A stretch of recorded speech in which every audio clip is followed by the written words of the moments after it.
sir. What? Yan, ubos tira.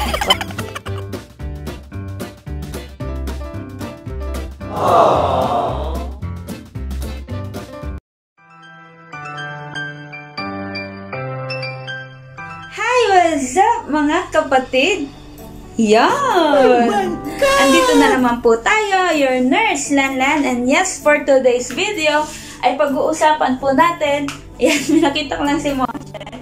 Pag-uusapan po natin yung aking mga nabiling mga gamit sa bahay. So muli po mga kapatid, ang vlog na ito ay hindi po para magyabang, kundi para po magbigay ng idea sa inyo and inspirasyon na rin. Lalong-lalo na po sa mga OFW na nasa abroad tulad ko na grabe rin po yung pagsa-search ko sa mga presyo na to. Ang hirap palang magpatayo ng bahay kasi hindi lang yun yung problemahin mo. And isa na po dito yung mga gamit. Ito pong pinambili ko dito ay konting naipon ko po bago mag-pandemic. And ngayon ay, yan, ubos tira. Wala na po. So, papakita ko po yung dining na nabili namin. Actually, hindi po ito sana yung gusto kong dining table. Dahil ang gusto ko po talaga yung modern ganito po. Nakakita po ako sa CSI ng ganitong klaseng dining table. 26,500 siya. And alam nyo ba mga kapatid, na sinale na po ito at naging 14,000 plus na lang. Kaya sobrang, oh my God, diba? Kasi nabili ko na po yung dining table na ipapakita ko sa inyo. So, yung dining table po na yon ay nagkakahalaga ng 23,500 with top glass na po and Gemelina wood ba ang tawag doon?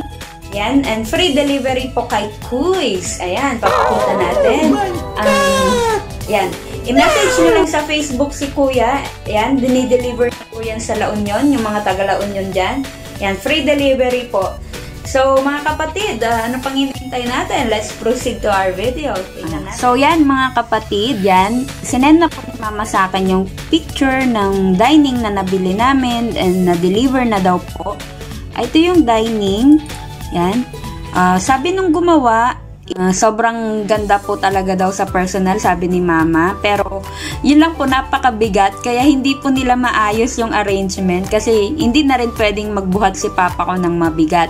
So, mga kapatid, ayun, nakita nyo po. And aside po dyan, may nabili rin po kaming sofa. Nakita nyo rin naman sa video. U-type siya na sofa. Diba? And, ang laki pala nun, ambisyosa lang naman yun yung bahay.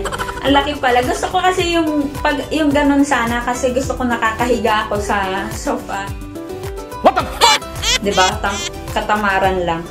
Kaso, ang laki po and hindi kasya pala. Kasya siya, kaso may mga spaces po na nakain niya na hindi para doon. Ayan. Ipapakita ko dito yung iba't ibang arrangement na ginawa ng asawa ng kapatid ko. Yan. Kita nyo? So, yan mga kapatid. Ito po yung talagang gusto kong arrangement. Sana. Kaso hindi kasya.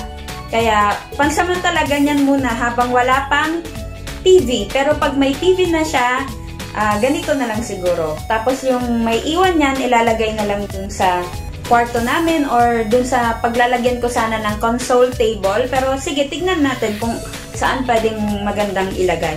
So, yan po, nakasale po yan. 31,000 po yan dati. Ngayon ay 5,500 na lang. Yan. So, medyo mahal pero worth it naman. And hindi ko alam kung natanong nila kung ilan ng years ang warranty. So, sa CSI po yan. Yung dining table po ay kay Kuis. Yan. Tignan nyo po yung Facebook niya. And yung pong ref, nakabili rin kami. Fuji Denso. Yan. Parang ilalagay ko na lang yung presyo dyan. Yan. At kung ilang feet po yan. Parang yung ref din namin. Tignan nyo ganyan. Gusto ko kasi gray din yung ref. Yan. O, diba? Mga labada. So, parang ganyan. Mas mataas nga lang. And, ano pa ba? Yung gas range na Papa sa kapatid ko. Hindi po akin yun. Pero doon muna nilagay. Yan. Regalo yun ni Papa. Sa City Hardware po binili. 9,500 ba? Yan, papakita ko dito. Yan. Tapos, binilan namin ng range hood. Hindi ko natanong kung pwede bang ductless ito. Kasi, parang ang pangit po. Dapat below the cabinet yan, diba? Yung ganyang klaseng range hood.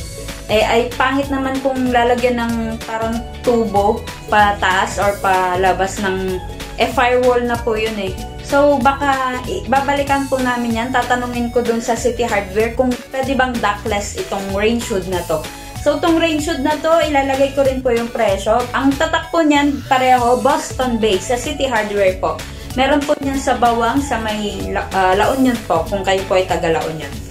So, yun mga kapatid, yun lang po yung aking isa-share. And sobrang happy po kami dahil finally po, unti-unti ay nalalagyan na po ng gamit yung bahay. Hindi naman po natin yung bibiglain kasi sobrang mahal din po pala ng mga gamit.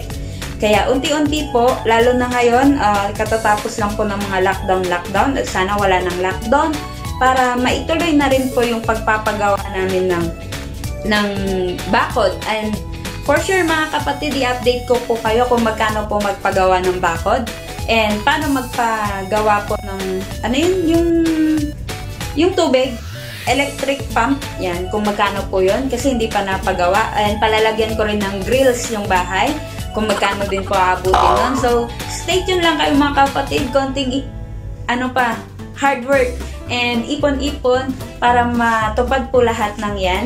Yan, yung pinambili ko po dyan sa mga gamit yung dati ko pang ipon bago po mag-pandemic.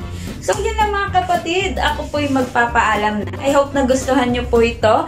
And yun po, sabi ko sa inyo, hindi po ito para magyabang, kundi para po magbigay ng idea.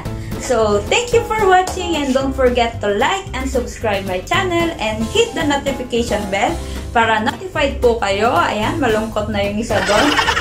Notified kayo sa aking mga video. Thank you for watching and bye!